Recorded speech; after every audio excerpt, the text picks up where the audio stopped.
Bismillahirrahmanirrahim. Assalamualaikum warahmatullahi wabarakatuh.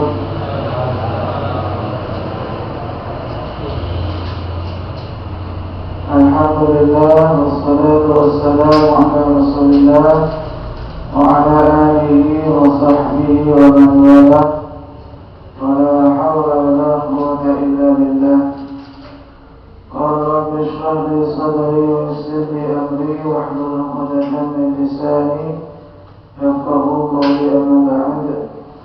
Fa ya ibadallah, usi nafsi wa iyyakum bitaqwallahi laqad faza al-muttaqun wa la tamutunna illa wa antum muslimun. Qala ta'ala ya ayyuhalladzina amanu taqullaha wa qulu qawlan sadida يصلح لكم أعمالكم ويغفر لكم ذنوبكم ومن يطع الله ورسوله فقد فاز فوزا عظيما. Bapak Ibu rahimakumullah, pada kesempatan kali ini kita masih habis-habisan berkaitan dengan akhlak yang mulia. Kita masuk di hadis yang ke-15. Hadis yang ke-15 dari surga, akhlak yang mulia. Sebagaimana sudah diidarkan sedikit tulisannya. Wa anhu radhiyallahu anhu qala, dari Abu Hurairah radhiyallahu anhu qala, beliau berkata, qala Rasulullah sallallahu alaihi wasallam, satu kali Rasulullah sallallahu alaihi wasallam pernah bersabda, innakum la tas'una an-nasa bi amwalikum. Sesungguhnya kalian tidak bisa menyenangkan hati orang lain, tidak bisa menarik hati orang lain dengan harta kalian. Walakin liya'sa'u minkum bastul wajhi wa husnul khuluq. Akan tetapi kalian bisa menyenangkan hati orang lain, menarik hati orang lain dengan cara memiliki wajah yang berseri-seri, menampilkan wajah yang berseri-seri dan akhlak yang mulia.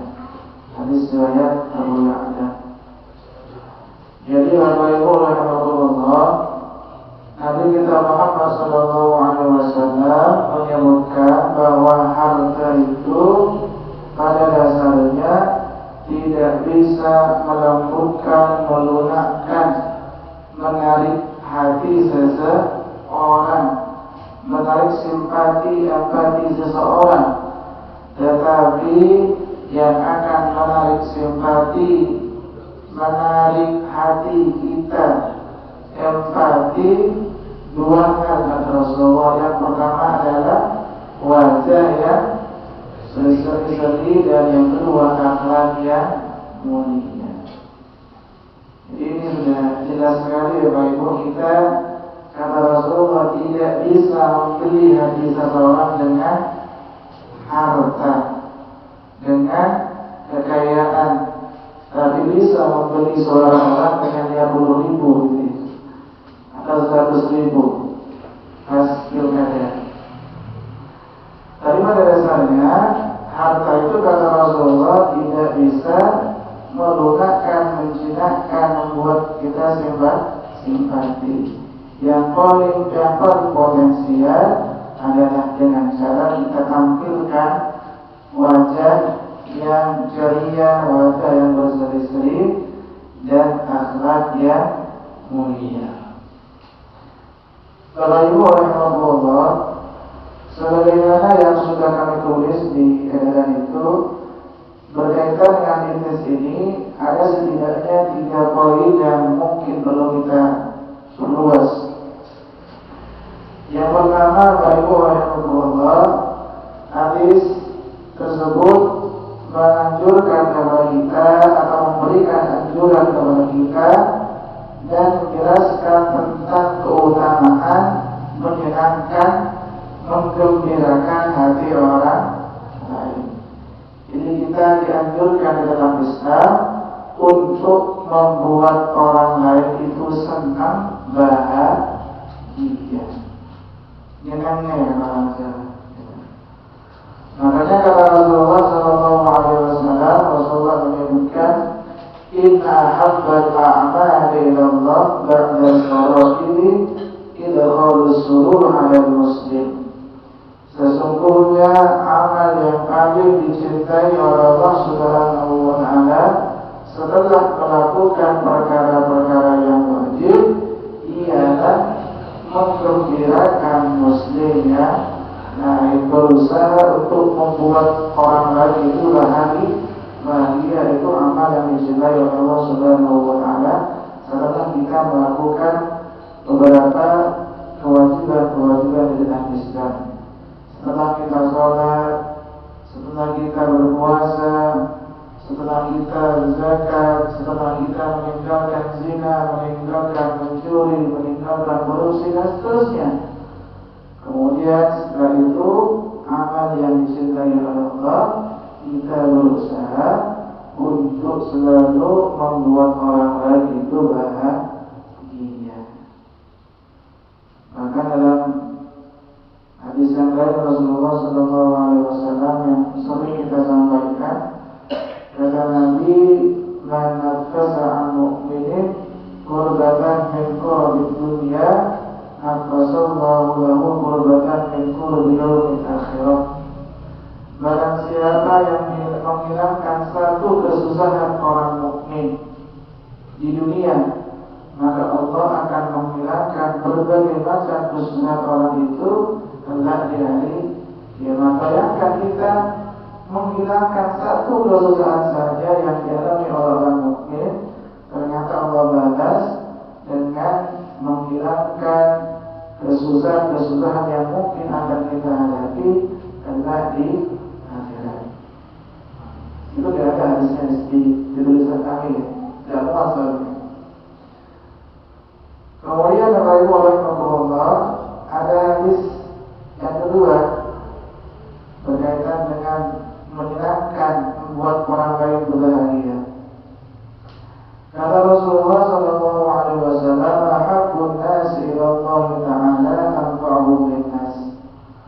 Orang yang paling dicintai oleh Allah adalah orang yang paling banyak memberikan manfaat.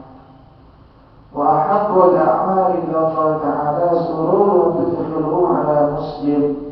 Adapun amal perbuatan yang paling dicintai oleh Allah ialah kita membuat muslim yang lain bahagia. Jadi orang yang paling dicintai oleh Allah adalah orang yang paling baik, yang paling banyak manfaatnya. Adapun amal saleh yang paling dicintai oleh Allah adalah kita berusaha untuk menggembirakan, membahagiakan orang lain, orang mukmin muslim. Atau takshifu anhu qurbatan, atau mengangkat kesalahan darinya, atau melunasi hutang-hutangnya, atau menghilangkan rasa laparnya. Kata Rasulullah, sesungguhnya aku berjalan bersama saudaraku untuk menyelesaikan satu urusan, itu lebih aku cintai daripada iktikaf di Masjid Nabawi.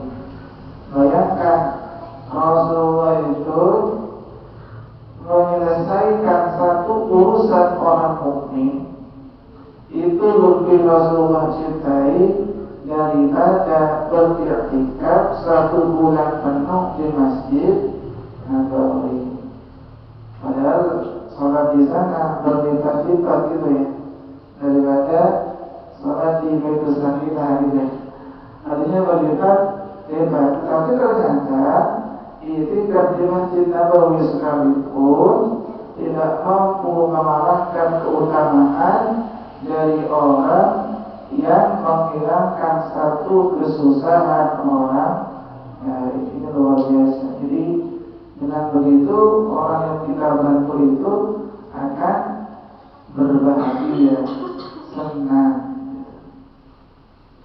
Jadi itu Bapak Ibu oleh Allah. Yang pertama, hadis ini menjelaskan kepada kita tentang anjuran dan keutamaan menyenangkan hati orang lain. Kemudian yang kedua, Bapak Ibu oleh Allah, keutamaan menampilkan wajah yang berseri-seri dan akhlak yang mulia. Jelas sekali ini. Kata Rasulullah sallallahu alaihi wasallam, "La tahtabiranna minal ma'rufi syai'an walau an talqa akhaka biwajhin talqin." Janganlah kamu sekali-kali meremehkan kebaikan sekecil apapun, sekalipun engkau bertemu dengan saudaramu dengan wajah yang berseri. Jadi tidak ada amal yang sia-sia di dalam Islam sekecil apapun itu ada nilainya, apalagi itu ya kita bertemu dengan saudara kita awali pertemuan itu dengan senyuman, dengan wajah yang ceria. Atau pas dia sakit gigi, atau pas giginya keompong gitu dan seterusnya. Artinya pada dasarnya tetap kita dianjurkan untuk menampilkan wajah yang ceria. Itu sebetulnya ciri dari orang Muslim. Kenapa? Karena kesulitan apapun yang dihadapi oleh orang mukmin itu, dia tetap percaya akan diberikan kemudahan oleh Allah Subhanahu wa Ta'ala. Jadi kita tidak perlu meremehkan amal sekecil apapun, kata Ibu rahimahullah. Apalagi kita awali berjumpa dengan teman kita, dengan kolega kita, dengan menampilkan wajah yang berseri-seri itu. Dan nanti wajah yang berseri-seri itu juga ciri dari penduduk surga, Bapak Ibu ya. Kata Allah Subhanahu wa Ta'ala, Allah sebutkan di Quran surah ini enggak ada di sini. Surah Al-Qiyamah, kata Allah, wujuhu yawma idzin nadhirah ila rabbiha nadhirah. Pada hari itu wajah orang-orang mukmin berseri-seri, kata Allah, ila rabbiha nadhirah. Kenapa? Karena mereka berjumpa, bertemu, melihat Rabb-nya, melihat Allah Subhanahu wa Ta'ala.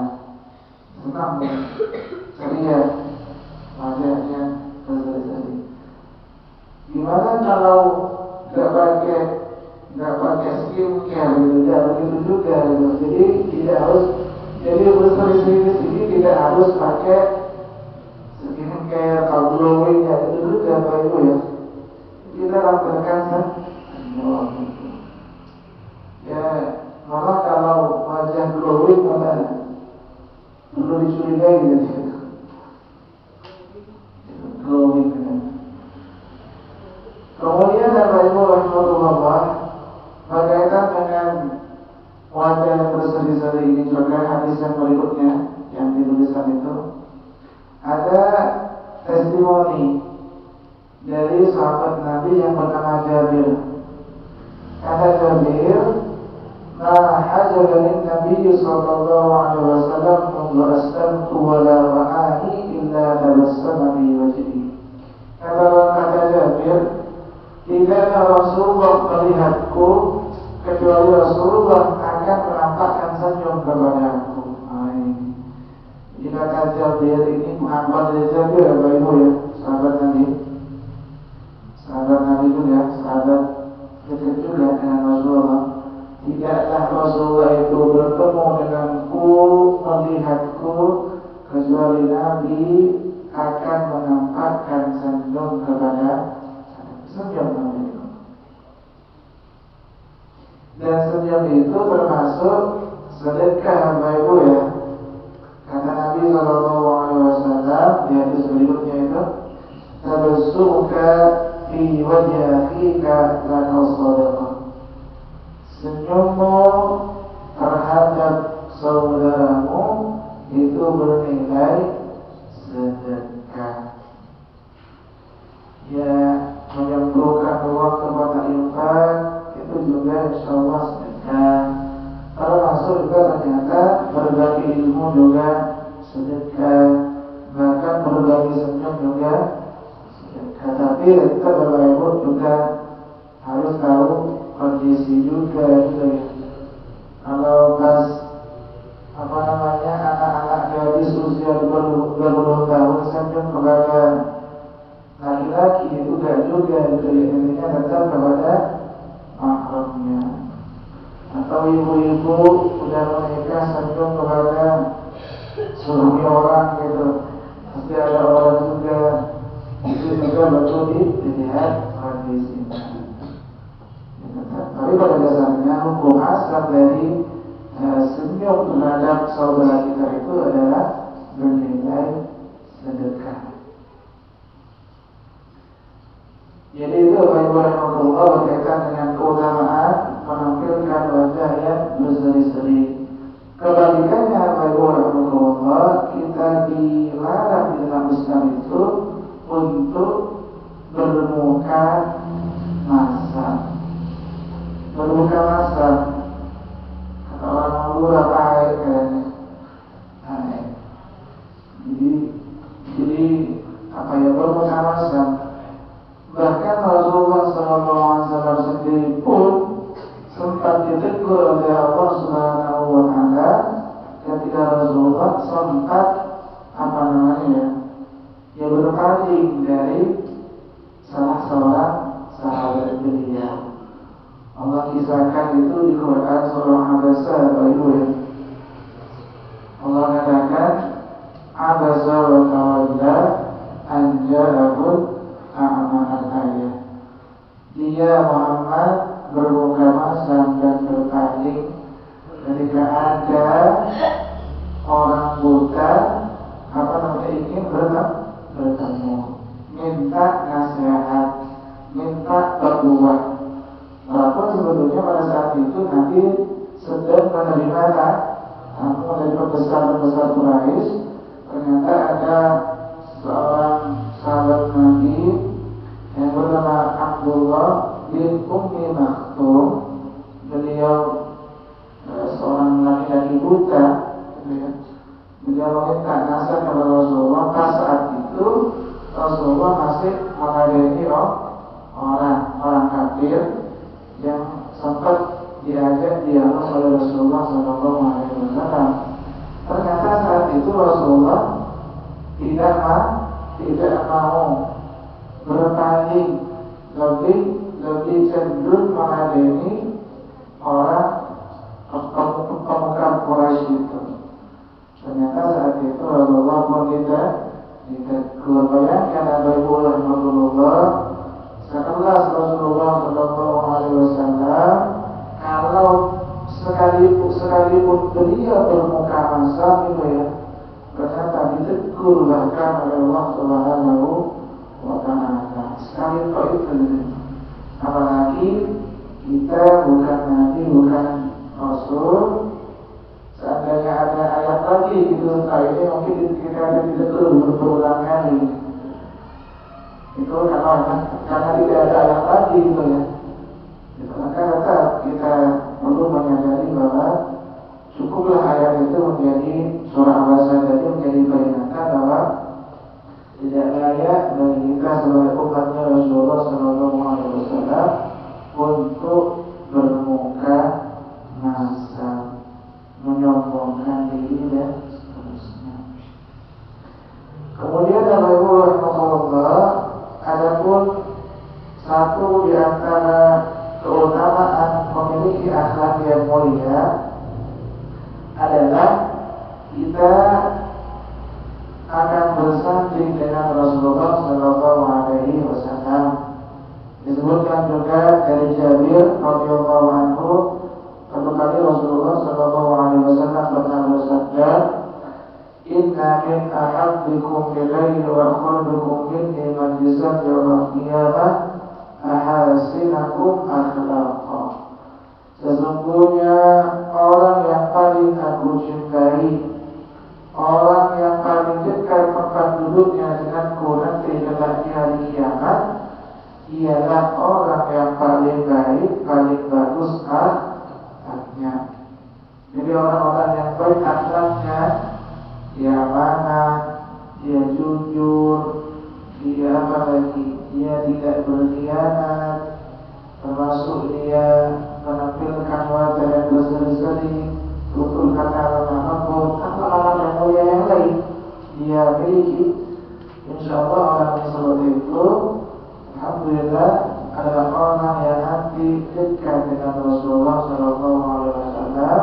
Dan Rasulullah kita yakini surganya yang paling tinggi, surga Allah. Ternyata orang yang memiliki akhlak yang mulia juga alhamdulillah surganya surga Firdaus itu nanti. Jadi itu satu di antara sekian banyak keutamaan akhlak yang mulia. Kita bersanding dengan Rasulullah SAW. Kemudian yang ketiga, Bapak Ibu rahimahullah, bahwa akhlak yang mulia termasuk wajah yang berseri-seri itu adalah modal dalam berdakwah, modal dalam mengajak orang lain. Sebagaimana firman Allah Subhanahu wa taala di dalam Al-Qur'an Al-Karim surah Taha ayat 43 dan 44, kata Allah, "Idhaba ila fir'auna innahu tagha faqula lahu qawlan layyinan la'allahu yatadhakkaru aw yakhsha." Kata Allah, Musa, Harun, berangkatlah kamu berdua kepada Fir'aun, dakwahi dia. Sesungguhnya Fir'aun itu adalah orang yang melampaui batas, congkak, menyombongkan diri. Maka Fir'aun mengaku sebagai Tuhan. Kata Fir'aun, "Faqala ana rabbukumul a'la." Saya ini, kata Fir'aun, adalah Tuhan kalian semuanya. Ternyata Allah Subhanahu wa taala menyampaikan kepada Nabi Musa dan Nabi Harun untuk berangkat mendakwahi Fir'aun. Ternyata yang menarik pesan Allah apa? Faqula lahu qawlan layyinan la'allahu yatadhakkaru aw yakhsha. Tetapi ingat, kata Allah, sampaikanlah dakwah itu dengan qawlan layyinan, dengan tutur kata yang lemah lembut, la'allahu yatadhakkaru aw yakhsha. Boleh jadi dengan tutur kata yang lemah lembut itu menjadikan Fir'aun sadar, ingat, takut, kembali kepada kebenaran dan mampu melunakkan hati yang keras itu. Itu harapannya. Ternyata tutur kata yang lemah lembut itu diharapkan akan mampu mencairkan, melunakkan hati yang keras membatu itu. Tapi dia mampu gitu ya. Ternyata lunaknya hati. Ternyata tidak mampu. Dia mampu. Saking kerasnya, saking mudah membatunya. Artinya apa, Ibu rahimahullah? Dulu dakwah caranya ini orang-orang yang mau mengajak orang lain kepada jalan kebenaran, mengajak orang untuk sabar, mengajak orang untuk puasa, mengajak orang untuk melakukan amal-amal soleh, dan seterusnya. Idealnya memang kita sampaikan itu dengan cara-cara lembut, berakhlak yang baik. Boleh jadi itu akan melunakkan hati. Sebagaimana Fir'aun dan sebagaimana Nabi Musa dan Harun. Makanya kata para ustaz itu, bayangkan sekelas Fir'aun saja dakwahnya itu tetap dengan lemah lembut. Adapun kita kan tidak berdakwah kepada Fir'aun gitu ya. berdakwah kepada Fir'aun, kita pun bukan Nabi Musa dan bukan Nabi Harun. Maka sudah sepakat juga penyampaiannya disampaikan dengan yang baik-baik teman-teman. Kemudian Allah, kebalikannya ketika kita bersikap keras, hati yang keras, ucapan-ucapan yang kasar, itu justru akan membuat orang yang kita ajak itu tidak simpati, lari, dan seterusnya.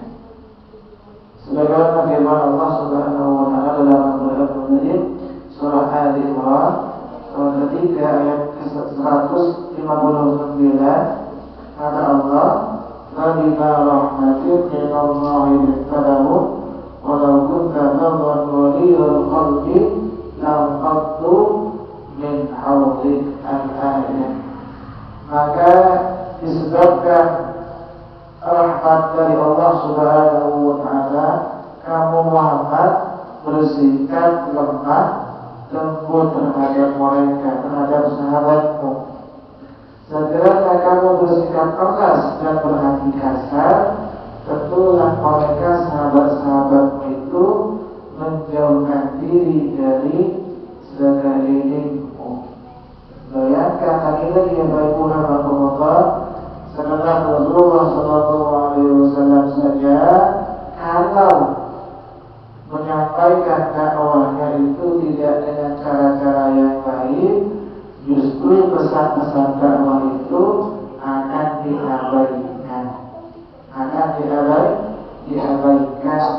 Lebih-lebih kita berdakwah, mohon maaf ya, kepada orang-orang yang masih awam. Pasti yang pertama akan dilihat adalah yang menyampaikan. Gimana nih? Dilihat akhlaknya. Kecuali kita ngajak kepada akademisi gitu ya. Kalau akademisi itu biasanya yang dilihat adalah argumentasinya, bukan pada perilakunya.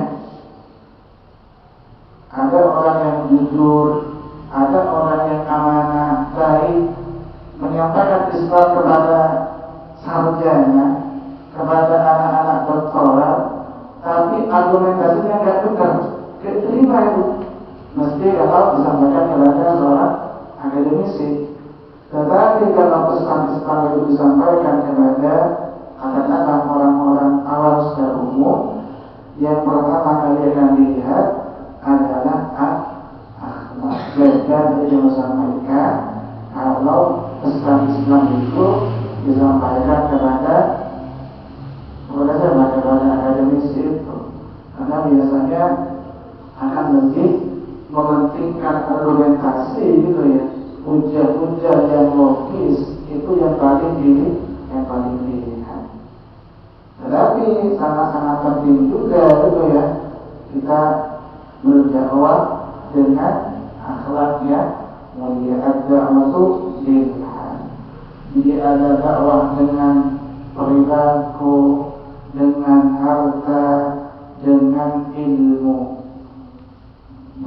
Dan yang paling menjalankan adalah dakwah dengan akhlak ini tadi. Tapi pada ujung-ujungnya dakwah itu adalah dengan ilmu pada ujung-ujungnya. Contoh ya. Misalnya Bapak Ibu di sini punya tetangga yang tidak sholat. Jadi melihat Bapak Ibu kok baik ya, ternyata tetangga kita kemudian ingin sholat. Setelah tetangga kita ingin sholat, apa yang kita lakukan? Kita ajari loh sholat. Kalau kita tidak punya ilmu, pada akhirnya juga tidak akan bisa dipakai Bapak-Ibu. Jadi pada ujungnya dakwah dengan ilmu lah yang paling menentukan. Tetapi dakwah dengan akhlak itu juga sangat fundamental.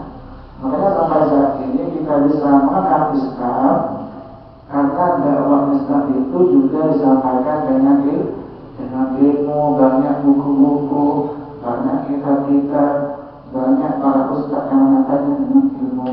Tetapi juga di saat yang sama tetap menampilkan akhlaknya yang mulia, akhlak yang baik, lebih-lebih di berdakwah kepada orang secara umum, orang-orang secara umum.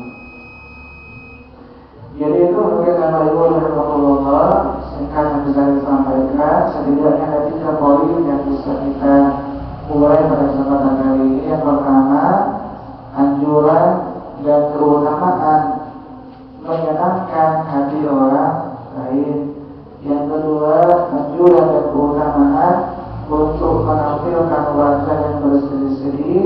Dan yang ketiga, kita mengetahui bahwa akhlak yang mulia dan wajah yang berseri-seri itu adalah di antara modal penting dalam mengajak orang lain berdakwah.